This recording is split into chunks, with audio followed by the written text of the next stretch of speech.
దేవుడు కోరుకున్నట్లుగా ప్రవర్తించి దేవుని యందు భక్తి గల వాళ్ళైతే వాళ్ళ విషయంలో దేవుడు ఎలాంటి సహాయం చేస్తాడో చూడాలంటే రెండో భాగంలోకి వచ్చేటప్పటికి ఆదికాండం మనం చదువుకుందాం. ఆదికాండంలో 12వ అధ్యాయము 1వ వచనంలో ఇక్కడ అనేక మంది ప్రజలు ప్రపంచంలో ఉన్నప్పుడు దేవుడు తనకిష్టమైనటువంటి వ్యక్తిగా తన కుమారుడుగా ఒకే ఒక వ్యక్తిని ఈ వాక్య భాగంలో ఎన్నుకున్నాడు. ఎవరిని? అబ్రహాముని. అబ్రహాముని దేవుడు పిలిచాడు. అంటే అబ్రహాము దేవుని యందు భయభక్తులు గలవాడుగా కనపడ్డాడు. ఈ అబ్రహాము గురించి యాకోబు పత్రికలో చెప్తాడు. చూడండి, యాకోబు రాసిన పత్రిక 2వ అధ్యాయము 23వ వచనం చూడండి. యాకోబు రాసిన పత్రిక 2వ అధ్యాయం 23. కాబట్టి అబ్రహాము దేవుని నమ్మెను, అది అతనికి నీతిగా ఎంచబడెను అను లేఖనము నెరవేర్చబడెను, మరియు దేవునికి స్నేహితుడని అతనికి. ఇప్పుడు అబ్రహాం విషయం కనుక వచ్చేటప్పటికి దేవుడు అబ్రహాము ఏది కోరుకోవాలో అబ్రహాముకి చెప్పాడు. పర్టికులర్గా వచ్చి ఏది కోరుకోవాలో అబ్రహాముకి దేవుడు చెప్పాడు. అబ్రహాముకి దేవుడు చెప్పాడు, లోతుకి ఎందుకు చెప్పలేదు, అవ్వకి ఎందుకు చెప్పలేదు, యోధాకి ఎందుకు చెప్పలేదు, అబ్రహాముకే ఎందుకు చెప్పాడు. ఇది ప్రధానంగా మనం గ్రహించాలి. వాళ్ళ ముగ్గురికి ఎందుకు చెప్పలా? పోనీ ఇక్కడ అబ్రహాము, దేవా నేను ఊరు వదిలేద్దాం అనుకుంటున్నా, మా ఇల్లు వదిలేద్దాం అనుకుంటున్నా, ఏ ఊరు వెళ్ళాలో ఒకసారి నాకు చెప్పాను. అబ్రహాం అడిగాడా? అడగకపోయినా అబ్రహాముకు వచ్చి దేవుడు చెప్పాడు. మరి లోతు అడగలేదు, అవ్వ అడగలేదు, యోధ అడగలేదు, మరి వాళ్ళకెందుకు దేవుడు చెప్పలేదు? దేవుని యందు భయభక్తులు గలవారు కాదని. ఇంకొకటి, దేవునికి ఏం తెలుసు అంటే, ఏదైనా చెప్పాలంటే నేను ఏదైనా ఒక విషయం చెబితే దాన్ని వింటారో వినరో దాన్ని ముందు ఆయన చూస్తాడు. వినేవారైతే మాత్రమే చెప్తాడు, లోబడే వాళ్ళైతే మాత్రమే చెప్తాడు.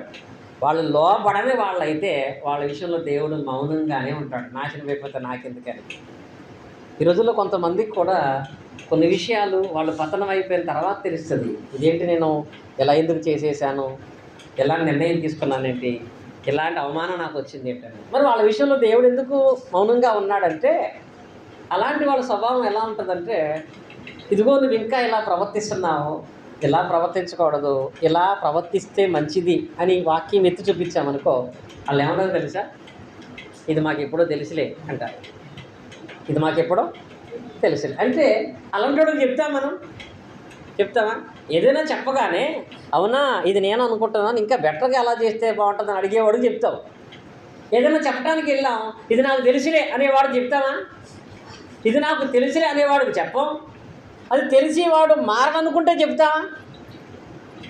మనకి ఏదైనా ఒక విషయం చెబితే వాళ్ళు మారతారో లేదో మనకు తెలియదు, కానీ దేవుడికి తెలుసు కనుక, నీ బుద్ధి దేవుడికి తెలుసు కనుక నువ్వు రాంగ్ వేలో వెళుతున్నా దేవుడు దాని విషయం నీకు ఏం చెప్పడం. ఎందుకంటే నీ బుద్ధి ఏంటంటే, ఎంత చెప్పినా ఒక సామెత వాడతారు కదా, ఎలకతోల్లాగా ఎప్పుడు అది ఎలా ఉంటుంది, నల్లగానే ఉంటుంది కనుక భ్రష్టత్వానికి దేవుడు అప్పగిచ్చేస్తాడు.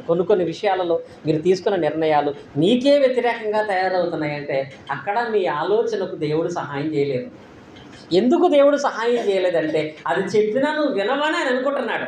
ఎందుకంటే పూర్తిగా దాంట్లో ఇన్వాల్వ్ అయిపోయావు. ఇక ఎక్కువ చెప్పిన కదా నాకు తెలుసు అంటావు, చెప్పిన దాన్ని మార్చుకో కనుక అది తెలిసిన దేవుడుగా దేవుడు నీతో సమాధానం ఇస్తాడు. అది కూడా తెలుసు ఆయనకి. ఈయన దేవుని వాక్యానికి లోబడేవాడుగా ఉంటాడా, ఉండని వాడుగా ఉంటాడా? మొన్న మా రాజుగారు మా సంజు గురించి ఒక విషయం చెప్పారు. అంటే మీకు అర్థమని చెప్తున్నాను. ఇప్పుడు ప్రతిసారి కూడా దేవుని వాక్యము నిరంతరము మనం ధ్యానించడం మంచిదని చెప్పిన దాంట్లో సోదరులు హనుమాన్ జంక్షన్ వెళుతుంటే ఈయన షాపు మన జొన్నపాడులో ఉంటుంది. మధ్యాహ్నం 12-2 గంటల టైంలో సంజు గారు ఆ షాపులోకి వచ్చి బైబిల్ చదువుకుంటున్నాడు. అట్లా రాజుగారు అడిగారు, ఏంటి బ్రదర్ ఇప్పుడు చదువుతున్నా బైబిల్? చదువుకుంటున్నా అన్నాడంట. ఎంత ఎండలో కూడా బైబిల్ చదువుతున్నావా అన్నాడంట. ఎంత ఎండలో కూడా బైబిల్ చదువుతున్నావంటే ఈ ఎండలో కూడా బైబిల్ చదవకపోతే ఆ ఎండలో ఎక్కడ ఉంటా నేను? ఏ ఎండలో? ఆ నరకంలో ఆ వేడి తట్టుకోగలమా? అంటే ఒక నిర్ణయం. అలా బైబిల్ చదివే వాళ్ళంటే, బైబిల్ పరిశీలన చేయించే వాళ్ళంటే దేవుడు కూడా మర్మాలు చెప్పడానికి ఇష్టపడతాడు. బైబిల్ చదవండి అమ్మా, మాకు తెలిసిలే, వారానికి ఒకసారి చదవటమే ఎక్కువ అనుకుంటే ఎవరు చెప్తాడు?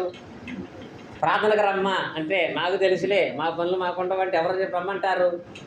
కనుక మన నిర్ణయాలు దేవునికి తెలుసు కనుక, మన రేపటి ఆలోచన కూడా మన గురించి తెలుసు కనుక ఈరోజు నీకు ఇవ్వాలో లేదో డిసైడ్ చేస్తున్నాడు ఆయన. కొన్ని దేవుడు ఇవ్వట్లేదని గల కారణం భవిష్యత్తులో దానివల్ల నువ్వు దేవునికి దూరం అయిపోతావని అర్థం.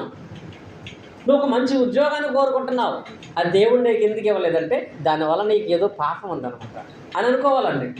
మంచి ఇల్లు ఒక ప్లేసులో కోరుకుంటున్నావు, ఆ ప్లేసులో దేవుడు నీకు ఇల్లు ఇవ్వట్లేదంటే అక్కడ నువ్వు చెడిపోయే అవకాశాలు ఉన్నాయి, నీకు తెలియదు. అక్కడ ఇల్లు ఇవ్వట్లా, అక్కడ ఇల్లు ఇవ్వట్లా, ఆ ఉద్యోగం ఇవ్వట్లా, ఆ ఉద్యోగం ఇవ్వట్లా, దానికి గల కారణం ఇప్పుడు ఆలోచిస్తున్నావు. దేవుడికి భవిష్యత్తు తెలుసు. అందుకే తన నిర్ణయం ప్రకారముగా నేను ఇష్టపడితే దేవుడు దాన్ని జరిగింపనిస్తాడు. లేదు నీ నిర్ణయాల ప్రకారం నువ్వు వెళ్ళిపోయేవాడవైతే లోతులాగా, అవ్వలాగా, యోధాలాగా విడిచిపెట్టేస్తాడు. చివరి తర్వాత అన్నీ అయిపోయేటప్పుడు ఎంత ఏడ్చినా చివరికి దేవుడు కూడా ఆ విషయం మీద సహకారం చేయడు. మరి ఇక్కడ ఏమి అడగకపోయినా అబ్రహాము దగ్గరికి డైరెక్ట్గా దేవుడు వచ్చేసి నువ్వేం చేయాలో, ఎక్కడికి వెళ్ళాలో, ఎలా ఉండాలో నేను చెప్తానని అడగకపోయినా ఎందుకు చెప్పాడంటే అబ్రహాములో దేవునికి నీతి కనపడింది. ఏం కనపడింది? నీతి. అబ్రహాము దేవుని నమ్మాను, అది అతనికి నీతిగా ఎంచబడిను. ఇక దేవుడు అబ్రహాం గురించి అంటాడు, అబ్రహాముతో నేను ఎందుకు చెప్తానంటే అతను నా ఫ్రెండ్ అంటాడంటే. ఎవరంట? నా స్నేహితుడు అబ్రహాం. అందుకు చెప్తా నేను. లోతు నా ఫ్రెండ్ కాదు. ఫ్రెండ్ అంటే ఎలా ఉంటాడండి? అన్నీ చెప్తారా, కొన్నే చెప్తారా? మరి లోతు చెప్పాడా? అవ్వ చెప్పిందా? ఇస్కరియతో చెప్పాడా? పైగా వాళ్ళతో దేవుడు స్నేహితుడికి ఎంత మాత్రం ఇష్టపడాడు. మన అబ్రహాముకి ఎందుకు కావాలని చెప్పాడంటే అతను స్నేహితుడు, దేవుని నమ్మిన వాడిగా ఉన్నాడు.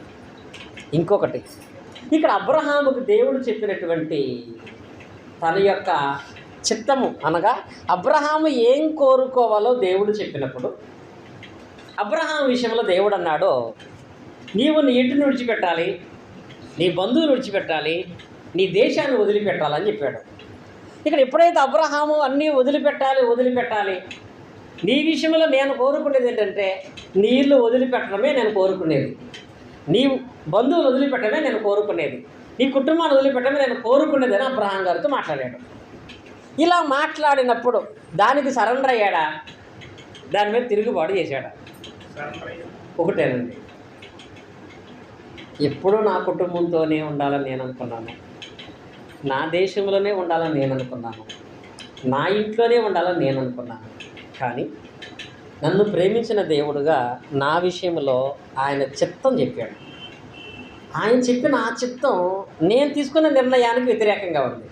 ఇప్పుడు ఎవరైనా ఇంట్లోనే ఉండాలనుకుంటారు కదా, బంధువుల దగ్గరే ఉండాలనుకుంటారు కదా.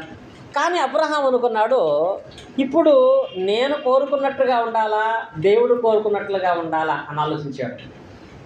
ఇలా ఆలోచించినప్పుడు ఫస్ట్ దేవుడి గురించి ఆలోచిస్తాడు. ఎలాంటి సలహా చెప్తాడంటే ఆయన ఎలాంటి వాడు? అందరికంటే ఉన్నతంగా ప్రేమించేవాడు, ఆయనకు అసాధ్యమైనది ఏమీ లేదు కనుక దేవుని భయభక్తులు గలవాడుగా ఉన్నటువంటి నేను ఏం కోరుకోవాలో దేవుడు చెప్పాడు కనుక దేవుడు చెప్పిన అదే కోరుకుంటానని చెప్పి కోరుకున్నాడు తప్ప 75 సంవత్సరాలు ఉన్న నేను 25 సంవత్సరాలు మారి ఏం చేస్తాను అనుకున్నాడా? 100 సంవత్సరాలు బతుకుడు అనుకోండి, 75 సంవత్సరాలు ఎక్కడే ఉండిపోయా. 75 సంవత్సరాలకి మామూలు విషయమా? 75 సంవత్సరాలు అదే ఊర్లో, అదే దేశంలో, అదే ఇంట్లో, అదే బంధువులతో గడిపి ఇన్ని సంవత్సరాలు ఉన్న నేను ఇప్పుడు మారితే వచ్చేది ఏముంది, పోయేది ఏముందిలే, నన్ను మట్టుకు వదిలేయి, నా పిల్లోడు పుడతాడు కదా ఆయన పంపిస్తానులే, నా వయసు అయిపోయింది అన్నాడా? చాలామంది దేవుని చిత్తం తెలిసి కూడా లేదండి, ఇది చాలా సంవత్సరాలు ఎలాగ ఉండిపోయాక పానే తింటారు, ఇప్పుడు దాకా ఇలా ఉన్నాం కదా, ఇప్పుడు కూడా ఇలా వెళ్ళిపోతామని అంటారు. అయిపోయింది, ఇంకా ఈ వయసులో ఇంకా మళ్ళీ మారేది ఏముంది, ఈ వయసులో మళ్ళీ బాప్తిసం పొందేది ఏముంది, ఇంకా ఈ వయసులో మళ్ళీ సత్యం తెలిసేది ఏముంది, ఆల్రెడీ ఎక్కడికో చోటకి వెళ్తున్నాం, ముసలోడు అయిపోయాను, ఇంకా ఇప్పుడే మారతానులే అని అనుకోలేదండి. ఎందుకంటే దేవుని చిత్తాన్ని కోరుకున్నవాడే నీతిమంతుడు. నా ఇష్టం నాకు కుదరట్లేదు, నాకు అందుబాటులో లేదు అనుకున్నటువంటి వాడు, వాళ్ళ కుటుంబాలు పై 3 కుటుంబాలుగా ఉంటాయి. దేవుని చిత్తానికి మాత్రమే లోబడినటువంటి వాడుగా ఉన్నాడు కనుక అబ్రహాము కలిగిన ప్రతిఫలం ఏంటి? ఏమొచ్చింది తెలుసా? ఏం పొందుకున్నాడు? యాకోబులో సాక్ష్యం ఇచ్చాడు ఏమని? నీతిమంతుడు. ఒక సర్టిఫికెట్ వచ్చింది ఆయనకి. ఈ సర్టిఫికెట్ పట్టుకెళ్తే పరలోకం కూడా వెళ్ళిపోవచ్చు.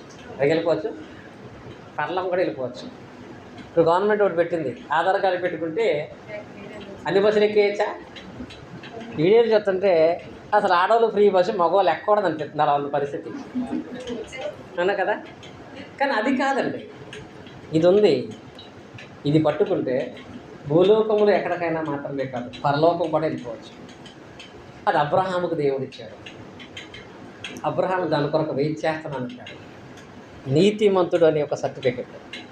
ఆ నీతిమంతుడు అనే సర్టిఫికెట్ ఎంత కొనుక్కున్నాడు ఆయన?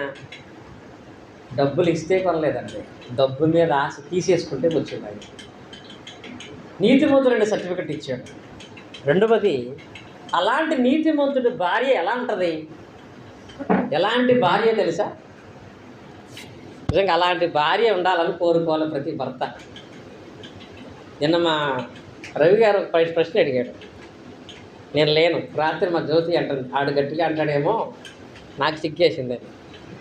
రవి గారు అడుగుతున్నారంట, మీ ఇంట్లో పెద్ద ఎవరన్నారంట. మా వాడు సైలెంట్గా మా మమ్మీ అంటాడంట. సరే అదేంటి అలా అంటాడంటే, అను మమ్మీ, మా అందరి మీద నువ్వే పెద్ద అను కదా అన్నాడంటాడు. ఆడి ఆలోచన వేరు.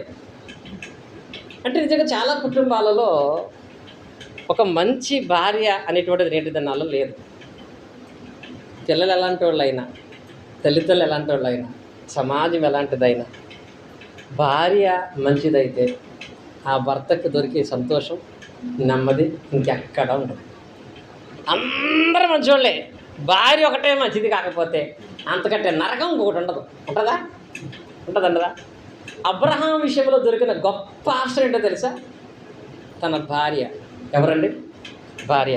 చచ్చిపోయేదాకా అబ్రహాం ఏమని పిలిచింది? పేతురు గారు అంటాడు, నా యజమానుడా అని పిలిచిందంట. అంత మంచి పిలుపండి. అలా పిలిచిందని అంత విధేయతగా ఉంటుంది. ఇంకా ఆమె క్రియల గురించి చెప్పవచ్చు, చాలా ఉన్నాయి, ఆమె టైం లేదు. ఆమె క్రియల గురించి చెప్పాలి అంటే, ఆమె ఎవరినైనా భోజనానికి తీసుకొస్తే ఎంత బాగా వంట చేసి పెట్టేది, అంత బాగా ఆతిథ్యం ఇచ్చేది. భర్త బయలుదేరితే వెనకాల వెళ్ళిపోయేది తప్ప వెనకాల ఎక్కడా సణిగేది కాదు. సణిగిందా? సణిగితే ఒక్క అడుక్కోన ముందుకేడండి అబ్రహాం. అంత లోబడేటువంటి భార్య ఎవరికి వచ్చింది? అబ్రహాముకి వచ్చింది. రెండవది, ఆ విధేయత, అబ్రహాము తీసుకున్న నిర్ణయం అతనితో ఆగిపోయిందా? పిల్లలకు కూడా వచ్చిందా ఆశీర్వాదం? ఎలా వచ్చింది? ఆది కాండంలో ఉంటుంది. ఆ సంవత్సరం ఇస్సాకు పంట వేసి ఎంత పొందాడంట? 100 పొలం. అంటే ఆ భార్యాభర్తలు తీసుకున్న నిర్ణయం తన పిల్లలకు కూడా ఆశీర్వాదకరమైంది. ఇస్సాకు 100 ఆశీర్వాదం పొందుకున్నాడు. అబ్రహామే ఇంకా నాకు ఏదో అయిపోయింది, నేను ఇంకా మారలేను అనుకుంటే, ఈరోజు సారా పరిస్థితి లేదు, ఇస్సాకు పరిస్థితి లేదు. ఇస్సాకు జీవితం వచ్చినటువంటి ఇశ్రాయేలు దేవుని జనాంగం అయ్యే అవకాశమే లేదు. అంటే ఒక ఫ్యామిలీలో తల్లిదండ్రులు తీసుకునేటువంటి నిర్ణయాలు పిల్లల భవిష్యత్తు మీద ఎలా ఉంటాయో అనేటువంటి వాటి విషయంలో అబ్రహాం అనేది ఒక ప్రాముఖ్యమైనటువంటి మాదిరి మనకి. నీ సెలక్షన్ అనేది నీ భవిష్యత్తుని నిర్ణయిస్తుంది. నీ సెలక్షన్ విషయంలో దేవుడి నిర్ణయానికి అప్పగించాలి. ఎక్కడైనా ఓన్ డెసిషన్ తీసుకున్నావా, దాని ప్రభావం అనుభవించేటప్పుడు దేవుడు కూడా దాన్ని ఆఫ్ చేయడం అనేది గ్రహించాలి. ఇక రెండవ వాక్య భాగంకి వెళ్ళేటప్పటికి రెండో సందర్భం చెప్పాలంటే, అపోస్తలుల కార్యగ్రంథంలో చూడండి. అపోస్తలుల కార్యాలు 8వ అధ్యాయం. అపోస్తలుల కార్యాల గ్రంథము 8వ అధ్యాయం మనం పరిశీలించినట్లయితే 36వ వచనం చూడండి. 36. వారు త్రోవలో వెళ్ళుచుండగా నీళ్ళను ఒక చోటకు వచ్చి నపుంసకుడు, ఇదిగో నీళ్లు, నాకు బాప్తిసం ఇచ్చుటకు ఆటకమేమని అడిగి రథము నిలుపమని ఆజ్ఞాపించిన మాట రాయబడింది. ఇక్కడ ఉన్న ఈ వాక్య భాగంలో ఒక ఆర్థిక శాఖ మంత్రి సడన్గా ఒక నిర్ణయం తీసుకున్నాడు. అది కూడా ఎక్కడ? ప్రయాణంలో ఉండగా ఒక ఆర్థిక శాఖ మంత్రి ఒకటి సెలెక్ట్ చేసుకున్నాడు. ఇతను సెలెక్ట్ చేసుకోవటానికంటే ముందు అతని లైఫ్ అనేది ఎలా ఉందంటే, ఈ ఆర్థిక శాఖ మంత్రి భక్తి గలవాడా కాదా? కదా. మామూలు భక్తి గలవాడు కాదు, దేవుని యందు భయభక్తులు కలిగినటువంటి వాడు. అంత దేవుని యందు భయభక్తులు గలవాడు కాబట్టే ఫిలిప్పును పంపించి దేవుడు తన నిర్ణయాన్ని ఆ అధికారికి చెప్పించాడు. ఈయన ఎంత భక్తి గలవాడనగా ప్రతి ఆదివారము గాజా నుంచి యెరూషలేముకి ఏం చేసేవాడు? ఆరాధనకి వెళ్ళేవాడు. రెగ్యులర్గా వెళ్ళేవాడు, నెలకోసారి వెళ్ళేవాడా? నిత్యము కూడా ఆరాధన కొరకు ఆయన గాజా నుంచి యెరూషలేముకి వెళ్ళేవాడు. నిజంగా అతని భక్తి దేవునిని ప్రేరేపించింది. అతని భక్తి వల్ల దేవుడు అనుకున్నాడు తన చిత్తం అతనికి తెలియపరచాలనుకున్నాడు. ఎందుకంటే భక్తి గలవాడై ఉన్నాడు కనుక ఆ భక్తి సరైనదై ఉండాలి అనే ఆలోచన దేవుడు కలిగిన వాడై ఉండి అతని దగ్గరికి పంపించాడు. పంపించి ఫిలిప్పు ద్వారా, నీవు యెరూషలేముకి వెళ్ళి ఆరాధన చేస్తున్నావు, నీ భక్తి చాలా ఉన్నతమైంది. నీకులాగా అంత దూరం ఎవడో ప్రార్థనకి వెళ్ళడు, పక్కింటికి ప్రార్థనకు రాడు, చాలా భక్తి చాలా ఉన్నతమైంది. అంత దూరమే నువ్వు ఆరాధన చేసేటువంటి నీ భక్తి విషయమై దేవుడు ఒక చిత్తాన్ని తెలియపరచమన్నాడు. ఏమిటంటే, ఆరాధనకు అంత దూరం వెళ్ళాలనుకోవటం మంచిదే, కానీ నువ్వు చేసే ఆరాధన దేవునికి అంగీకారం అవ్వాలంటే దూరం వెళ్ళి ఆరాధించడం కాదు, దేవుని వాక్యానికి దగ్గరగా ఉండి ఆరాధన చేయాలి. దేవుని వాక్యానికి దగ్గరగా ఉండి ఆరాధన చేయాలంటే నువ్వు ఇంకా యెరూషలేము వెళ్ళటం మానేయచ్చు.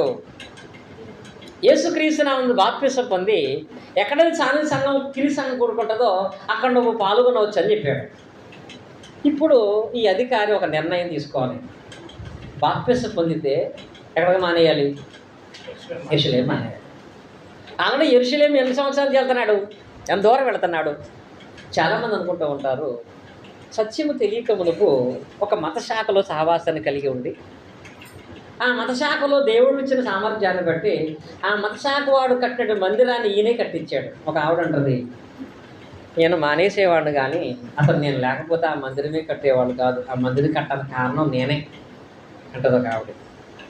మరికొంతమంది అంటారు, నేను మానేసేవాడిని కానీ ఈరోజు ఒక నలుగురు ప్రార్థనకి వెళ్తున్నారంటే ఆ నలుగురు ప్రార్థనకి వెళ్ళగల కారణం నేనే, నేను మానేస్తే ఆ నలుగురు మానేస్తారేమో. నేను మానేసేవాడిని కానీ ఆ పాస్టర్ గారిని అసలు నిలబెట్టిందే నేను అని నిర్ణయం తీసుకుంటా ఉంటారు. నిజమే, ఒక సేవకుడు నిలబడి వాక్యం చెప్తున్నాడంటే నీ భక్తి చాలా గొప్పది. ఒక మందిరం కట్టావంటే నీ భక్తి చాలా గొప్పది.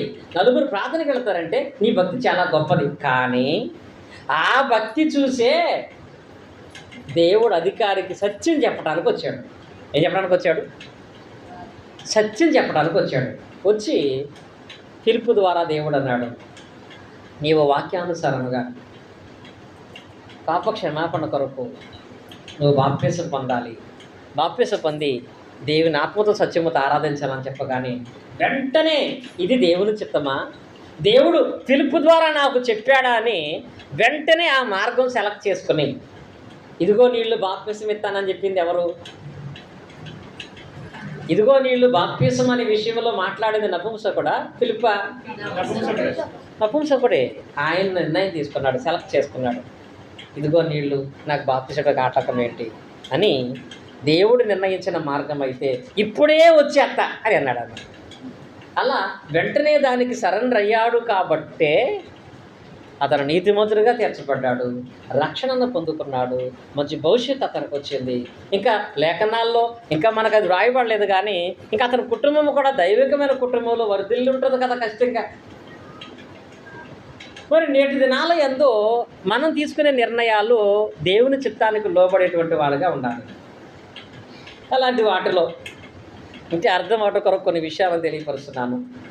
ఇది ఎవరిని ఇబ్బంది పెట్టడానికైతే కాదు, సత్యము కనుక దేవుని భయభక్తులు గలవారై ఉన్నారు కనుక సత్యాన్ని అందరికీ వివరించాలి కనుక లేఖన ఆధారాలను బట్టి చెబుతున్నటువంటి మాట. వాస్తవంగా నిజంగా రాత్రి మనం అందరం కూడా ఒక మీటింగ్కి వెళ్ళాలి. మీటింగ్కి వెళ్ళే విషయంలో అన్ని నిర్ణయాలు మనం తీసుకున్నాం, కానీ వాతావరణ పరిస్థితులను బట్టి, క్లాసు లేట్ అయిపోవటాన్ని బట్టి మనం వెళ్ళలేకపోయాం. సరే, సోదరులకు ఫోన్ చేసి మీరు వెళ్ళనన్నా, నేను వెళదాం అనుకున్నాను. ఒక ప్రాముఖ్యమైన ఆటంకాన్ని బట్టి వెళ్ళలేకపోయాను. కానీ అక్కడికి వెళ్ళే విషయంలో నేను ప్రతిరోజు ప్రార్థన చేస్తున్నాను. తండ్రి, ఇది మీ చిత్తమా, మీ చిత్తము కాదా? చిత్తము కాదా అని ఎందుకు ఆలోచించవలసి వచ్చిందంటే, ఎందుకు అలా అనుకోవాల్సి వచ్చింది అంటే, అక్కడ జరుగుతున్నటువంటి వాటిలో ఇప్పుడు రాజుగారు ఉన్నారు, మంచి వాక్యములు అనుభవం కలిగినటువంటి వారు, సత్యమైన క్రియ సంఘంలో సేవకులుగా పనిచేస్తున్నారు. అలాంటి సేవకులుగా పనిచేసినటువంటి వాటిలో వాళ్ళు ఏర్పాటు చేసినటువంటి దాంట్లో ఒకటి ఉంది. ఏంటంటే, ఇది మన నాగేశ్వర గారు నేను వెళ్ళినప్పుడు రైలుపేటలో మన బాపేశ్వర పొందిన ఒక అమ్మ అక్కడి నుంచే నేను వచ్చింది కాబట్టి చాలా ప్రశ్నలు అడిగింది. రైలుపేటలో ప్రత్యేకమైన సభలో నన్ను అడిగారు, చర్చ్ ఆఫ్ క్రైస్ట్కి క్రైస్ట్ చర్చ్కి తేడా ఏంటని. చర్చ్ ఆఫ్ క్రైస్ట్కి క్రైస్ట్ చర్చ్కి తేడా ఏంటి? రెండు ఒకటా వేరా? ఒకటా వేరా? ఇప్పుడు ఇక్కడ చర్చ్ ఆఫ్ క్రైస్ట్ అని మనం రాశాం ఇంగ్లీష్లో. బైబిల్లో ఇదే పదం ఉంటుందా, వేరే పదం ఉంటుందా? ఇంగ్లీష్లో రోమా 16:16 ఏముంటుంది? చర్చ్ ఆఫ్ క్రైస్ట్ అని ఉంటుంది. తెలుగులో క్రీస్తు సంఘం అని అంటాం.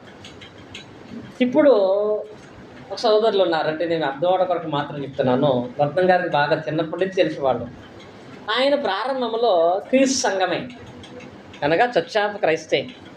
ఆ తర్వాత కలిగి ఉన్న కొన్ని ఆలోచనలను బట్టి వ్యక్తిగతమైనటువంటి సొంత నిర్ణయాలు తీసుకుని ప్రత్యేకముగా కనపడాలని క్రైస్ట్ చర్చిగా మార్చారు. తెలుగులో ఒకటే, మళ్ళీ క్రైస్ట్ చర్చ్ అన్నా క్రీస్తు సంఘమే, చర్చ్ ఆఫ్ క్రైస్ట్ అన్నా క్రీస్తు సంఘమే. ఎక్కడ మార్చారంటే ఇంగ్లీష్లో మారింది. ఇప్పుడు ఇంగ్లీష్లో మారుతున్నప్పుడు తెలుగు పాంప్లెట్లో క్రీస్తు సంఘం అని రాయబడదు, ఏముంటుంది? క్రైస్ట్ చర్చ్ అని ఉంటుంది. అది లేఖనాల్లో లేనిది. లేకపోతే ఏంటి, అది బైబిల్ ప్రకారంగా క్రీస్తు సంఘం అని తెలుగులో ఉంది కదా, ఇంగ్లీష్లో మారితే ఏముందంటే, దేవుడు చెప్పాడు ఆయన మాటల్లో ఒక సున్నా అయినా ఒక పొల్లు అయినా తీసివేయకూడదు అని. ఇంకా వారి విధి విధానాలలో లేఖనాలకు వ్యతిరేకమైన కొన్ని క్రమాలు ఉంటాయి. స్త్రీలు సంఘంలో మాట్లాడటమని, సేవకుడికి పాదాలు కడిగి పాలాభిషేకము చేయటమని, ఇంకా ఏంటంటే సిద్ధాంత ప్రకారంగా క్రైస్ట్ చర్చ్ ఎలా ఉంటుందంటే, అంటే చర్చ్ ఆఫ్ క్రైస్ట్ ఏంటంటే, అపోస్తల కార్యం 17:30 ప్రకారంగా అజ్ఞాన కాలమందు దేవుడు చూచి చూడనట్టుగా ఉండెను, ఇప్పుడైతే అంతటా అందరూ మారు మనసు పొందాలి. మారు మనసు పొందాలా? పొందటానికి ప్రయత్నించాలా? పొందాలి. ఖచ్చితంగా నువ్వు మారు మనసు పొందిన తర్వాతే బాప్తిసం పొందాలి. కానీ క్రైస్ట్ చర్చ్ సిద్ధాంతం ఏంటంటే, నువ్వు 99% మారు మనసు పొందటానికి ప్రయత్నం చేయి. అంటే ఒక సేవకుడుగా ఒక విశ్వాస కొనసాగుతున్నప్పుడు పాపం చేయకుండా ప్రయత్నం చెయ్యి. ఒకవేళ తప్పదనుకుంటే నువ్వు చేసేసినా దేవుడు క్షమిస్తాడులే అనేటువంటి ప్రాసెస్ లేఖనానుసారంగా ఉంటుందా?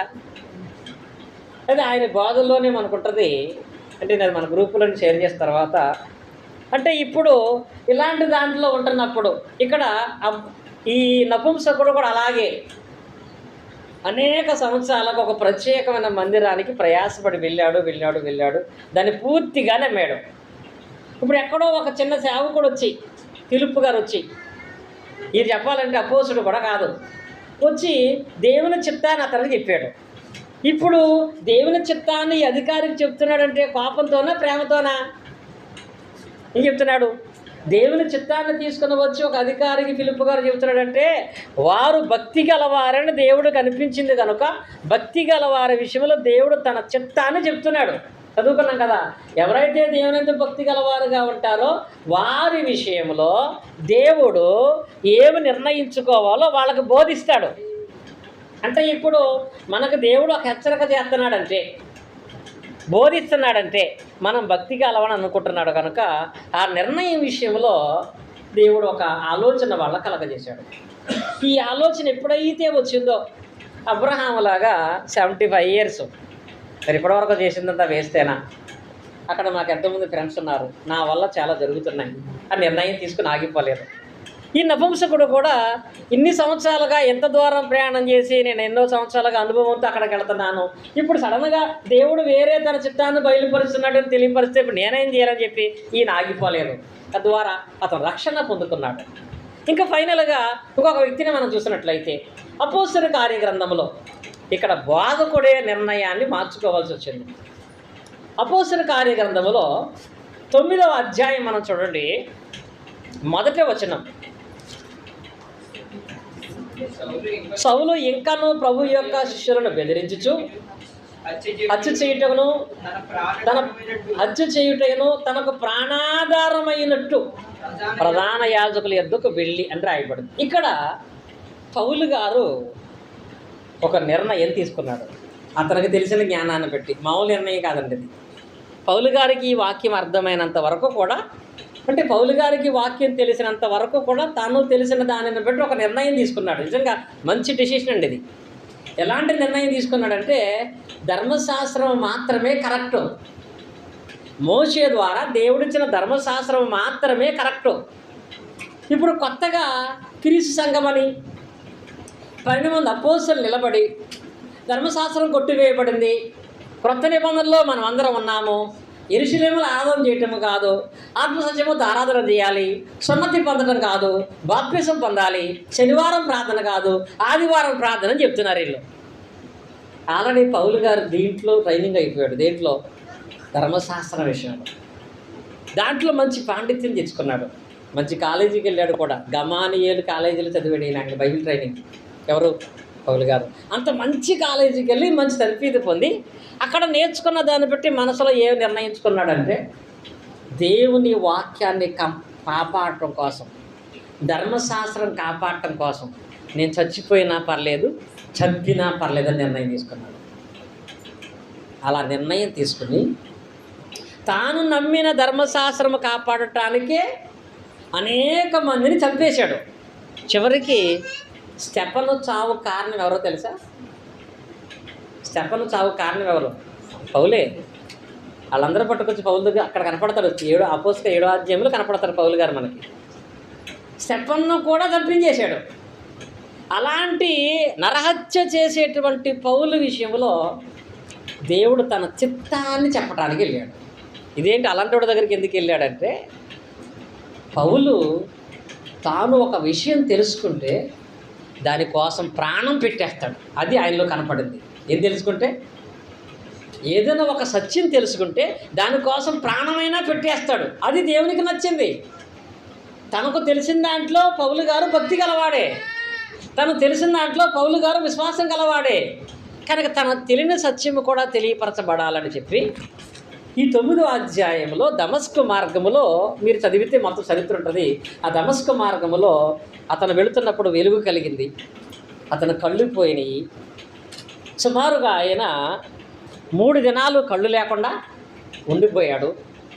కళ్ళు పోయిన పరిస్థితులలో ఒక సామాన్యమైన సేవకుడు పౌలు గారికి బాప్తిసం ఇచ్చింది ఎవరో తెలుసా?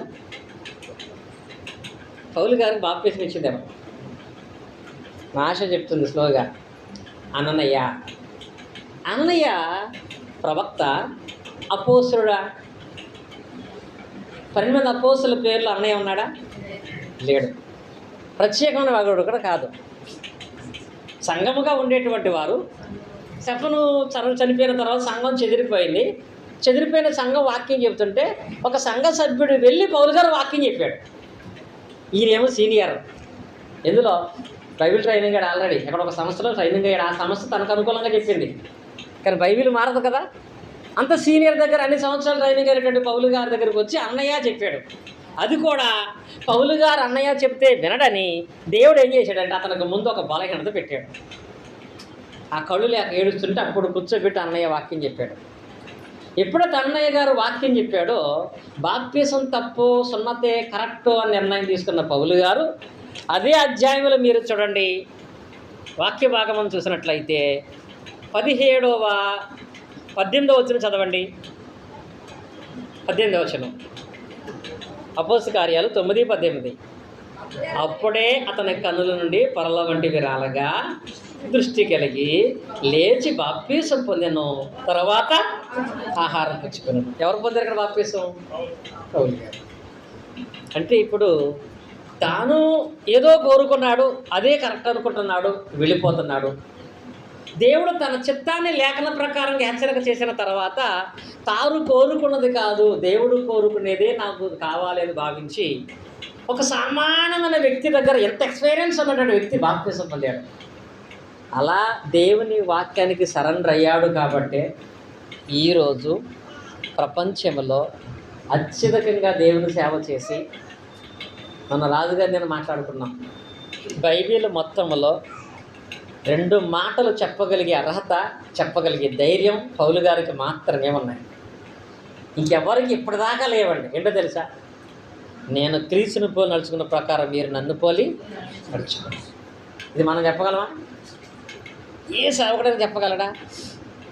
ఆయన మాత్రమే చెప్పగలిగాడు. ఎందుకంటే అలా బతకగలిగాడు. రెండోది ఏంటో తెలుసా? నా పరుగు కడముట్టించి తిని, ఏమన్నాడు అక్కడ? నేను నా పరుగు కడముట్టించా. నేను చేయాలనుకుంది, జీవించాలనుకుంది దేవుడు కోరుకున్నట్లుగా 100% నేను జీవించేసానని చెప్పగలిగే స్థాయికి ఆయన వెళ్ళాడంటే గల కారణం స్టార్టింగ్లో నా అనుభవం ఏంటి, నా ట్రైనింగ్ ఏంటి, నేను నేర్చుకున్నది ఏంటి, నేను ఎవరిని అసలు ఆలోచించలేదండి. వాక్యం ఏం చెబుతుంది దానికి నేను లోబడాలనుకున్నాను. ఎందుకనగా పౌలు గారికి తెలుసు, ఆయన ధర్మశాస్త్రం చదివాడు. ఆ ధర్మశాస్త్ర పుస్తకాలలో కీర్తనల గ్రంథంలో ఏముంటుంది? 25 అధ్యాయం 12లో ఏముంది? 25:12 మనం చదువుకున్నాం కదా. దేవుని యందు భయభక్తులు గలవాడెవడో వాడు కోరుకోవలసిన దాన్ని ఆయన వానికి బోధిస్తాడు. ఇప్పుడు పౌలు గారు అనుకుంటున్నాడు, నేను దేవుని యందు భయభక్తులు గలవాడిని కాబట్టే నేనేం కోరుకోవాలో దేవుడు వెలుగు చూపించి ఒక కార్యములో బలహీనత కలిగి చేసి స్వస్థత ఇచ్చి అన్నయాన్ని పిలిపించి నాకు చెప్పాడు. ఎందుకంటే నేను భయభక్తులు గలవాడిని అయి ఉన్నాను, కానీ నేను కోరుకుంది నాకు కొంతమంది కరెక్ట్ ఏమో కానీ దేవుని వాక్యాన్ని కరెక్ట్ కాదు కనుక ఇది కాదు దేవుడు కోరుకున్నదాన్ని నేను చేయాలని ఆ పౌలు అక్కడ ఒక నిర్ణయాన్ని తీసుకున్నాడు. తద్వారా ఆయనకి మాత్రమే కాదు 4 ఖండాలలో అనేకమైన స్థానిక సంఘాలకు ఒక మాదిరిగా సత్యాన్ని ప్రకటించే సేవకుడుగా అంత ఉన్నతమైన స్థాయికి వెళ్ళాడు. ఎవరు? పౌలు గారు. ఇలా ఈ ముగ్గురు కూడా ఇలా గొప్ప ఉన్నతమైన స్థానాల్లో ఆశీర్వాదం పొందడం గల కారణం ఏంటో తెలుసా? వాళ్ళు చేసుకున్నటువంటి సెలక్షన్ అండి. ఈ ముగ్గురు కూడా వేరు వేరు కాలాలకు వేరు వేరు ప్రాంతాలకు చెందిన వాళ్ళైనా వీళ్ళు సెలెక్ట్ చేసుకుంది ఏంటో తెలుసా? నా అనుభవం ఏంటి, నా ఎక్స్పీరియన్స్ ఏంటి, నా సహవాసం ఏంటి, నా వయసు ఏంటి, ఇది కాదండి. దేవుడు కోరుకున్నది నాకు తెలియాలి, దేవుడు కోరుకున్నదే నేను చేస్తాను నిర్ణయం తీసుకున్నారు. కాబట్టి వీరు ఇప్పటికీ కూడా మనం చెప్పుకునేటువంటి మాదిరికరమైన గొప్ప విశ్వాసులుగా ఉన్నారు.